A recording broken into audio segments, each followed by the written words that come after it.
Mutahi Kagwe. Thank you very much, Mr. Speaker. Mr. Speaker, I want to start by referring to the matter that was raised by Senator Wetangula and indeed alluded to by the majority leader as well. Mr. Speaker, you know, my job as Senator is very clearly defined in the Constitution. And it is unfortunate that the county that I represent is a subject of debate here today. It would have been better had we never gotten to this stage, but it is what it is. And Mr. Speaker, my role before and after the decision that is going to be made by this House is going to be to try and unify the county as much as I can.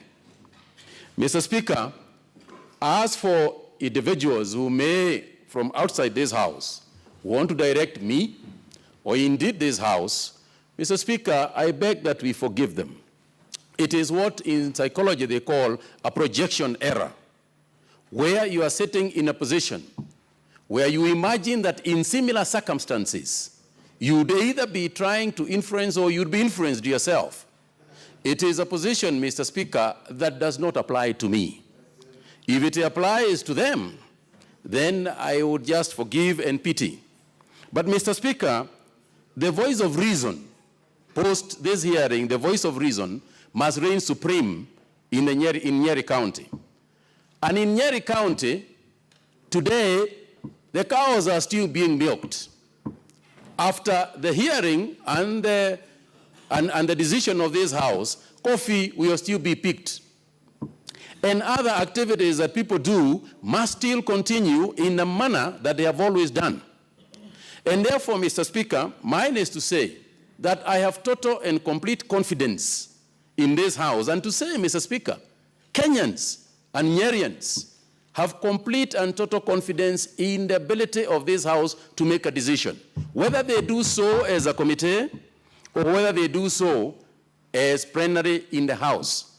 Mr. Speaker, my only concern and urge is this, that number one, a deviation from what we are going to do, or what has been done in the past, should be properly explained so that individuals out there do not have some suspicion as to why we deviated from what is normally done in this House.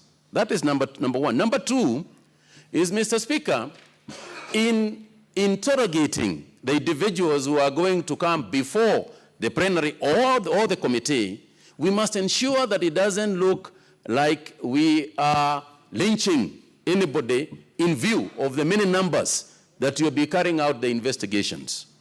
Number three, Mr. Chairman, Mr. Speaker, sir, is that at the end of this process, justice must not only be done, but it must also be seen to have been done. Only in so doing can the people from Nyeri feel that justice was done for them and that the decisions of this House become a personification of how such decisions should be done. I thank you, Mr. Speaker.